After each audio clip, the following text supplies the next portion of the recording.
Hello বন্ধুরা, তোমরা সবাই কেমন আছো? আবার চলে এসেছি সংস্কৃতি চ্যানেল থেকে আরেকটা নতুন ভিডিও নিয়ে। আসলে বন্ধুরা, অনেক দিন স্কুলে ব্যস্ত থাকার কারণে, যেহেতু স্কুলে আবার 11-12-এর ক্লাস একসাথে শুরু হয়ে গেছে আর ক্লাস 8-এরও কয়েকটা পরীক্ষা ছিল, সেই কারণে ব্যস্ততার জন্য আর তোমাদেরকে নতুন ভিডিও আমি আনতে পারিনি তোমাদের সামনে। কিন্তু তোমাদের একটা রিকোয়েস্ট ছিল যে আর্যভট্টর উপর একটা ভিডিও নিয়ে আসবে। তো দেখো, এখানে এতগুলো সহায়িকা বই, মোটামুটি এই সহায়িকা বইগুলো স্কুল থেকেই পেয়েছি, বিভিন্ন প্রকাশনী থেকে দিয়ে গিয়েছে, এবং তারপরে এই সমস্ত বই ঘেটে তোমাদের জন্য আবার একমাত্র 1 পৃষ্ঠার মধ্যে আর্যভট্টের ভিডিও নিয়ে চলে আসা হয়েছে।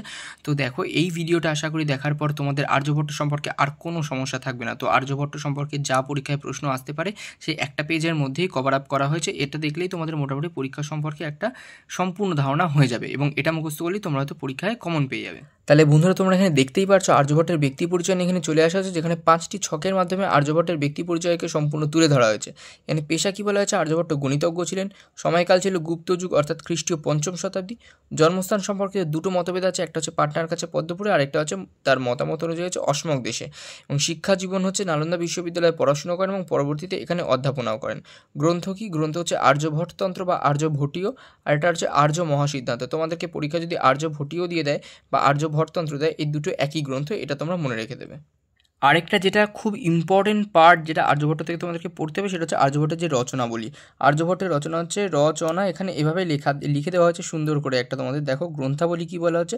আর্যভট্টীয় বা আর্যভট্টতন্ত্র, যার শ্লোক সংখ্যা হচ্ছে 121টি। আবিষ্কারক হচ্ছে ভাউদাগি, এবং তিনি এটি কবে আবিষ্কার করেন? 1868 খ্রিস্টাব্দে। নামান্তর কী কী? এটার একটি নামান্তর আছে, অর্থাৎ আর্যভট্টীয় বা আর্যভট্টতন্ত্র ছাড়াও এটিকে লঘু আর্য সিদ্ধান্ত নামে উল্লেখ করা যেতে পারে। বিভাগ কী? গীতিকাপাঠ, যার মধ্যে 13টি শ্লোক আছে। গণিতপাঠ, যার মধ্যে 33টি শ্লোক আছে। কালক্রিয়াপাঠ, যার মধ্যে 25টি শ্লোক আছে। এবং গোলকপাঠ, যার মধ্যে 50টি শ্লোক আছে।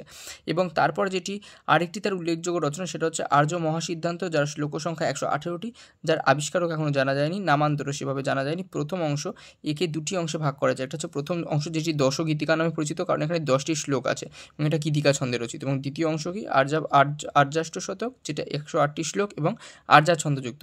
এখানে একটা খুব ইম্পর্টেন্ট পার্ট, যেটা এখানে স্টার মেরে লিখে দেওয়া হচ্ছে, সেটা হচ্ছে আর্যভট্টের গ্রন্থগুলির টিকাকার হলেন শিষ্য, মানে আর্যভট্টের শিষ্যই লাটদেব। এটা তোমাদেরকে পড়ে রাখতে হবে বন্ধুরা। আর্যভট্ট সম্পর্কে আমাদের আরেকটা যে তথ্যাবলী, যেগুলো আমাদেরকে জানতেই হবে, এটা বিশেষ করে এই 3টে পয়েন্ট তোমাদেরকে পড়তেই হবে, এখান থেকে প্রশ্ন আসতেই পারে। খুব ইম্পর্টেন্ট 3টে পার্ট কি? দশমিক সংখ্যা পদ্ধতির পূর্ণ ব্যবহার এবং বীজগণিতে কুত্তক পদ্ধতির স্রষ্টা তিনি। এই কুত্তক পদ্ধতির স্রষ্টা, এটা কিন্তু খুব ইম্পর্টেন্ট, এটা তোমরা পরীক্ষার জন্য দেখে যেও। এটা যদি আর্যভট্ট থেকে আসে তো এই প্রশ্নটা আসতে পারে।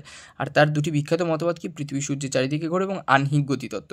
এই দুটো আমরা ভূগোলে পড়ে থাকি বর্তমানে, কিন্তু এটার যে স্রষ্টা সেটা হচ্ছে আর্যভট্ট। আর তার মধ্যে পাইয়ের মান কত? 3.1416। এই যে মানটা, এটাও তোমরা পড়ে রাখবে, এটা পরীক্ষাতে আসতে পারে। তাহলে বন্ধুরা, এই ছিল আজকে আমাদের ওভারঅল কনসেপ্ট আর্যভট্ট নিয়ে। তোমাদেরকে দেখো, আমি এখানে পুরোটাই আরেকবার হাইলাইট করে দিচ্ছি প্রথম থেকে।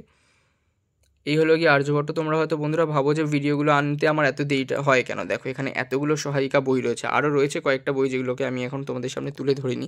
এখানে দেখতে পাচ্ছ 1, 2, 3, 4, 5টা, 7খানা সহায়িকা বই রয়েছে। এই 7টা সহায়িকা বই থেকে মোটামুটি পড়ে তারপর তোমাদের জন্য ভিডিও আনতে হয়।